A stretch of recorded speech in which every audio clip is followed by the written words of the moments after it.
Hi, and welcome to the Untitled channel. In this episode, I will show you how I made this buckler. I made it from an old frying pan. You know, my frying pan, it always wanted to serve in the military. So when its cooking days were obviously over, I've decided to turn it into this. First of all, let's see some finished prop photos.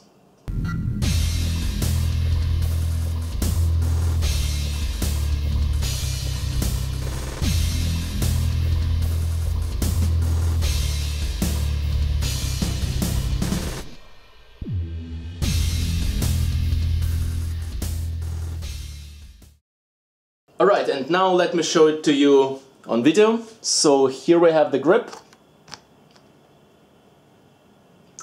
This is how it looks from the side, pretty thick.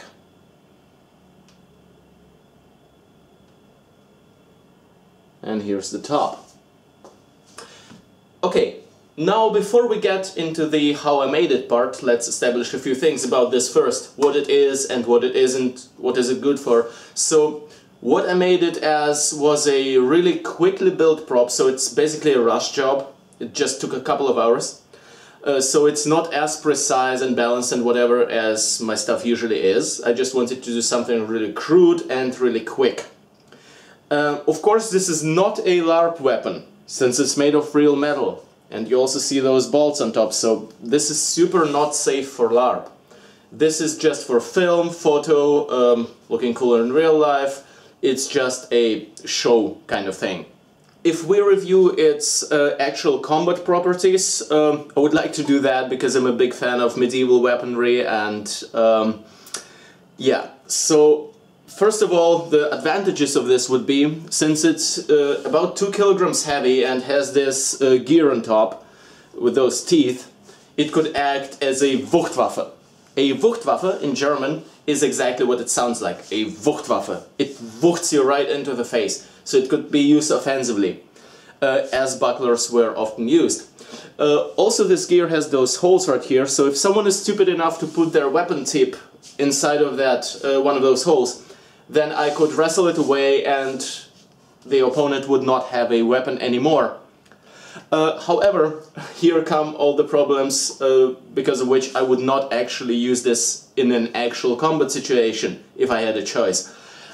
First of all, you see that this gear and this meat grinder piece here, those are made of a much heavier metal than the rest, and this makes it very front heavy. So it's not so easy to maneuver around. It is not very mobile. It is not very agile. That's problem number one. Problem number two is, this grip allows me to hold it like this in place very well. However, exactly this is the problem. On a medieval buckler, you would sometimes want to rotate your grip like this, and here it just doesn't work. So I cannot do quick rotations like this. And this is pretty bad for combat. Okay, so I kind of had to review it in terms of its actual combat qualities. I like medieval combat a lot. If you guys like medieval combat, then watch the Schola Gladiatoria channel by Matt Easton. It's the best channel around about this kind of stuff, or one of the best, my personal favorite at least.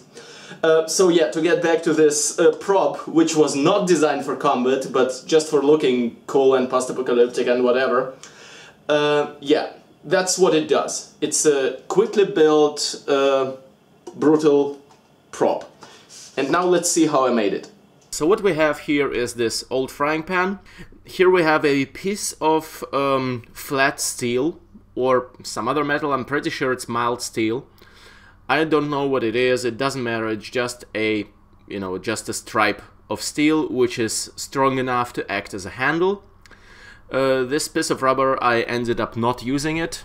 It was supposed to be for the grip, but I opted for another solution. Part of a meat grinder. This is a small coin and a star insignia. You see those all over my works. This is a big gear, I don't know where it's from. It's quite heavy, it's quite sturdy, it's pretty indestructible. I found it in my junk pile. And this is a printout of a stencil. I'm not actually gonna use this one, because I'm gonna use my cutting plotter, about which I might make another video altogether. But you can use a printout like this for your stencils and a scalpel to cut them out. I have a separate video just about making stencils. Just go to my video list and find the stencil video. Alright, let's go. So, you see I've put this grip over this frying pan right here. So obviously this inside of the frying pan is gonna serve as my hand protection. This side is gonna be facing to me. And here you see markings. Those markings indicate where I want to bend this over onto the outside of the pan. And those two dots indicate where I want to have my screws. As for this hole, it just was there already, so never mind that. So I use my vise and my hammer to bend this piece of steel like this. And here you also see the other side is already bent, so I did it on both sides. Now we want to get rid of this handle on the frying pan, and since the pan was pretty low quality, I just pretty much tore it off. And you see there is bending here. I corrected that quite easily with my hammer. And here you see that I've pulled this handle over the frying pan. And I'm saying pulled because it took a bit of force, because I bent it in such a way that it holds all by itself already. It was, you know, there is tension between this. So even without screws, it's already kind of holding in place. Of course not battle ready, but it's not loose fit, it's a very tight fit.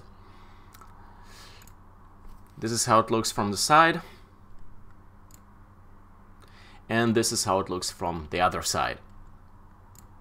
Now on this part I'm not satisfied with how it fits quite, because you see that here there is quite a distance. I want this actually to fit this frying pan.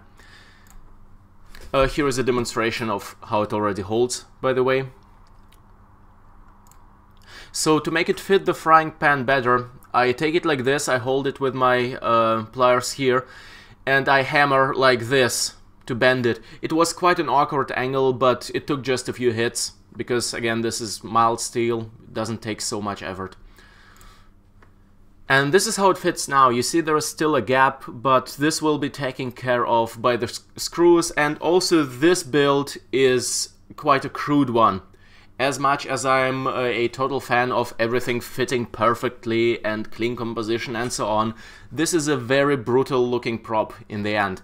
So it doesn't bother that much if something is not millimeter exact. Meanwhile, I've fed my cutting plotter, which you can see here, which is an amazing little tool for cutting out stencils. I'm starting feeding it the stencil, which you can see being cut here automatically. Again, I might even make a video about this tool, it's quite amazing. So while it's cutting, I'm already drilling holes. And I'm drilling those holes simultaneously through the steel and through the frying pan while the handle is in place. So I'm just drilling through both. Okay? And you see glasses here because safety first. Especially when you drill shit like this, your drill might break, your object might break, there is shit flying all over the place. Use safety glasses. And here I'm using a titanium bit, which is quite comfortable for drilling steel, much better than using HSS bit. If you want a detailed guide about what kind of drill to use for what, there is a ton of them on the internet. Just put into Google which drill bit to use for which material. But the rule of thumb is, if you're using titanium or cobalt, you're good, but those bits are expensive. And also I'm using cutting oil on my bit. This also makes drilling a bit easier. Here you see the two holes already made. And now, before I actually put this handle onto the shield or the frying pan, I must apply some materials to the grip, because I don't want to hold this in my hand. It will be very uncomfortable. So what I have here are two pieces of cork, which you can get pretty much in any construction store or similar, Home Depot, whatever. And this is how I want to sandwich the steel between those two. Now you could of course opt for making a high quality medieval style grip with 2 pieces of wood and you know, screws holding this together and so on and so forth, but for this build I just want to get over with it, so I'm opting for the cheaper solution. I'm just using duct tape.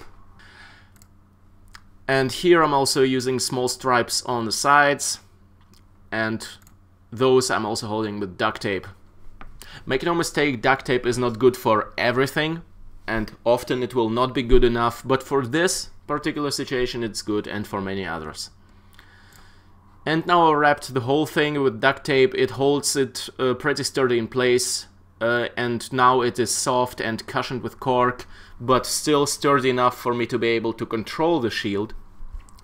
But I don't like how this looks. This just looks cheap, which it is. It's just, you know, the default duct tape. So I'm applying some fabric duct tape over it to make it look better.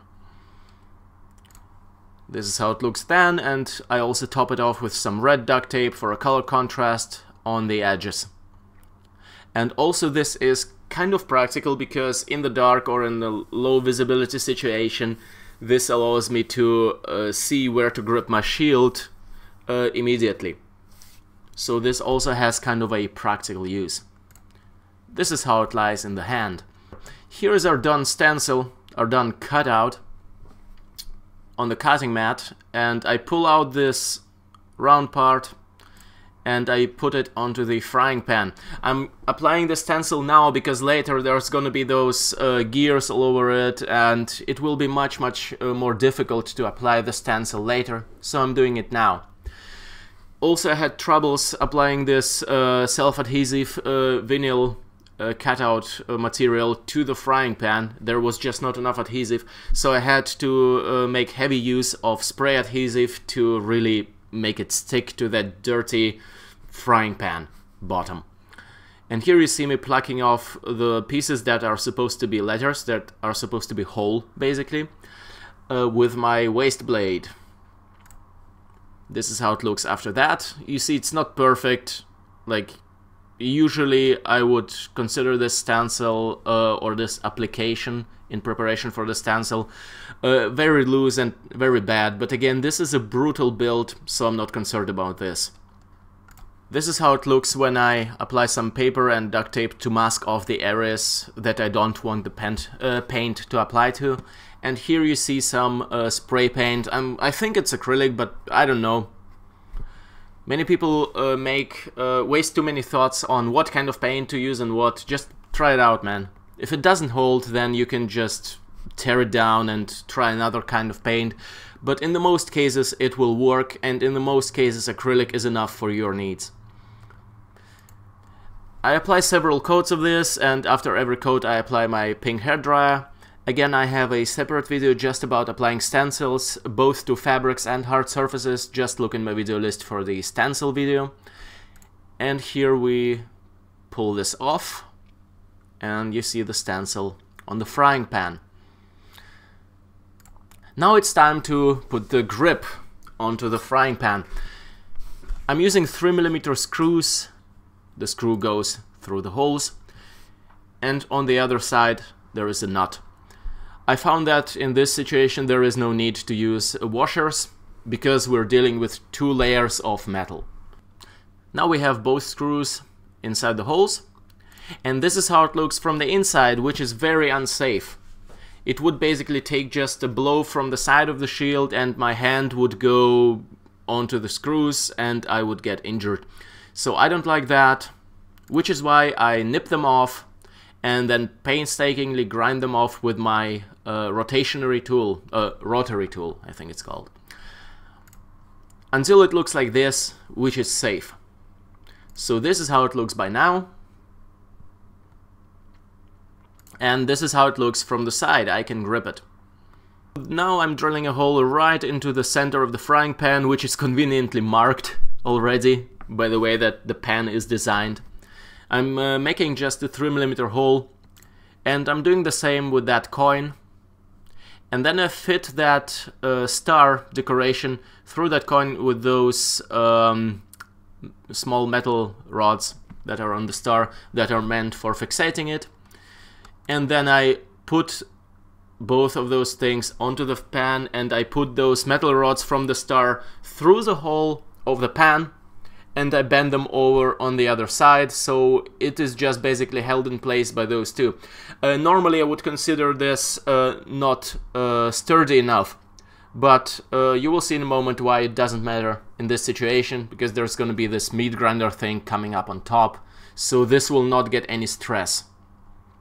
Now you see that meat grinder piece, which protects the star and the coin in the middle, so there is basically no way they are getting dislodged severely, which is why I'm not worried about them being held in place just by two tiny metal rods from the star. And now I'm gonna drill holes here to fixate that piece of meat grinder onto the frying pan. I'm using a larger drill bit. I think it's like a 5mm. Basically it fits my screws that I considered for this purpose perfectly, which prevents it from shifting around. And here's the screw. That's the bottom view. Here you can also see those small metal rods from the star. And this is the screw. I just put it through the hole. And on the other side I put a large washer on it and a nut. So I've repeated this procedure, and this is how it looks from the inside. You see here that I've made a bad hole and made a other hole, a good hole right next to it. Stuff like this just happens, and the post-apocalyptic genre is as forgiving as no other concerning mistakes like this, which is why I often don't even bother being super precise with builds that are supposed to look brutal. This just adds to brutality. However, of course, don't fall over the other side of the horse. If you go super unprecise, you will sometimes end up in situations which don't allow easy corrections like this. This is how it looks from the other side. And now we're gonna do the same for that large ass gear. And here you see that I've attached that gear with two bolts right here. This would actually be enough to hold it in place, but just for the optics I also do the same thing on the other holes of that gear. And this is how it looks like. I have also applied some dust and grunge effects onto the whole thing, same as a blood effect. Before you ask how to apply dust effects to a solid piece of something like this, please watch my video about permanent grunge effects for post-apocalyptic outfits. It's also in my video list. In fact, it's my first video. And you just use the same methods. If it's whether it's a piece of costume or a piece of prop or whatever it might be, you just use clear spray paint and dust and also some black paint on a sponge and stuff like this. You basically just dirty it up using paints. That's it. It works for any object. And what you see me holding here is a piece of sandpaper, so I'm gonna sand off the radius of that gear like this, so that it looks more like it's being ground and used and abused all the time. And that's it. The shield is finished. And now I challenge you, not to combat, but to a crafting challenge. It is not a contest, there is no prize, it's just a challenge.